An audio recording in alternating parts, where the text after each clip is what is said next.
Can't you get this information from Daud? Jotelo mopogore opogore mag siasa oyuore nyasi mar kowe kar yweyo mare mogik min od manen jaod bura Peter Odoyo e kinde mokalo. Wawinjane kaka chenro no dhi nyime. Level, she was close to her siblings, uncles, aunties, and cousins. She was a happy child, in spite of the fact that she had several health problems arising from her being sickle cell anemic. Kate went to Mariakani nursery and primary schools before transferring to boarding school at Nia Primary School in Siaya, where she completed her primary education.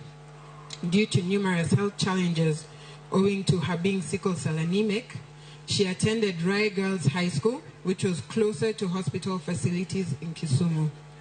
There, she sat for her East African Certificate of Education in 1977.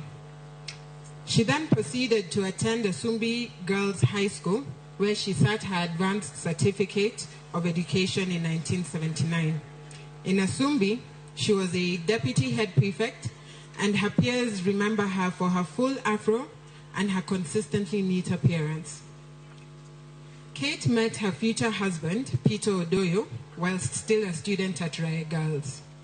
In 1980, they got married. After her husband came from his overseas studies, they started their life together. In 1981, she gave birth to her firstborn son, Elijah Odoyo. It was around this time that she developed a passion for the teaching profession, much like her mother, who was also a teacher. She enrolled at Kagumo Teachers College, where she attained a diploma in education in 1984. Shortly after, she was posted to Jamhuri High School in Nairobi to teach English and religious education. The average pass mark for many of her students at Form 4 level was a B grade in her taught subjects. In 1984, she had her daughter, me, Roslyn Awor Odoyo, and her last-born son, Edward Olo Odoyo, thereafter in 1988. Over the years, she also progressed her passion for cooking and dreamed of owning a restaurant. With the support of her husband, Peter, in 1996, she opened the Rumors Food Taxi, which was a mobile food truck that should park at community area in Nairobi. Rumors became a cherished fixture for the local community and a key lunchtime stopover. Through Rumors, she employed several people and also frequently provided meals at no cost to the homeless in the area.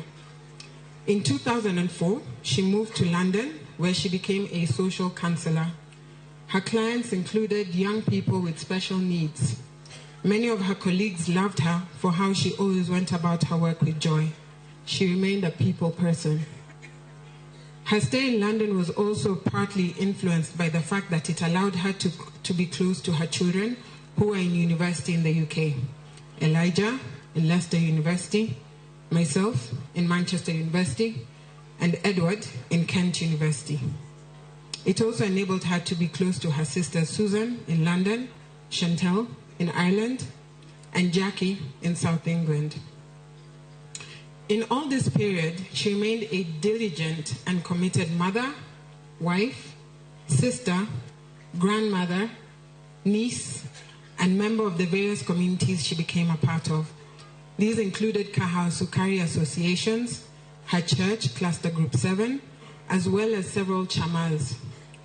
She was also a committed member of the Kodialos, which brought together cousins and relatives from her homesteads in Alego and Kano. She was also known for her hospitality and generosity. Together with her husband, they would regularly host over 1,000 widows at a go in their homestead, Nyakach, where the widows would receive gifts, presents, and capacity building on matters such as land ownership, second marriages, etc. In continuation of her passion for education, she accepted a role as a board chairperson of Moro Secondary School. Whilst in that role, she financed the attendance of several children from disadvantaged backgrounds, which she continued to do until her demise. At a personal level, she was committed to health and good living and was for many years a proud member of the Maisha Club at Serena Hotel in Nairobi. She loved traveling with her husband and visited many places such as the US, Belgium, Germany, UK, Italy, China, Egypt, Rwanda, Comoros, Tanzania, Dubai, Ireland, etc. She particularly enjoyed shopping and was known for her selective taste in quality. Kate was resilient and a fighter. In spite of the health challenges linked to sickle cell anemia, she survived the risky years. Catherine led a brave and determined battle for her life with grace and strength. Her journey through illness was marked by resilience, courage, and unwavering faith in God. In 2017, when on a routine visit to London, she went for a routine medical checkup at Ealing Hospital. Thereupon, a lump was discovered in her neck. Although benign, the doctors advised her that its location may pose a threat in later years. True to her spirit as a fighter, Kate conducted extensive research and identified a skilled doctor in India. She then traveled to Apollo Hospital in Ahmedabad, India, with her husband and son Edward for the successful surgery to remove the lump. After that, she led a normal life for 4 years, traveling the world with her husband. In 2021, after enduring the challenges of the COVID-19 pandemic and vaccinations, Catherine was diagnosed with early stages of uterine cancer.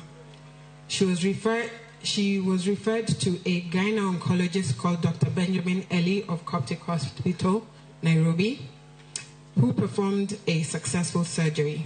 She then embarked on chemotherapy and radiation treatments, which lasted for 26 grueling cycles over 10 months. She was then declared stable enough to lead a normal life. A year later, in November 2022, she sensed familiar pains in her abdomen. In December 2022, a CT PET scan confirmed that the tumor had returned. As a family, this time we did not hesitate. We immediately sought the expertise of an oncologist, Professor Dr. Sridhar, at HCG Hospital in Bangalore, India, who was referred by her close friend and confidant, Honorable Ruth Odinga. Over several months, the professor and his team administered a targeted treatment known as CyberKnife, one of the latest non-invasive treatments for cancer patients. Upon the successful CyberKnife surgery, she experienced on and off moments of relief as she continued with her day-to-day life. 3 months later, she began chemotherapy, complementary immunotherapy treatment, which entailed her traveling back and forth between Kenya and India. Sadly, after her third trip to India, Catherine began to experience complicated side effects and subsequent infections which tested her immunity to its limit, leading to hospitalization several times over several months. She made several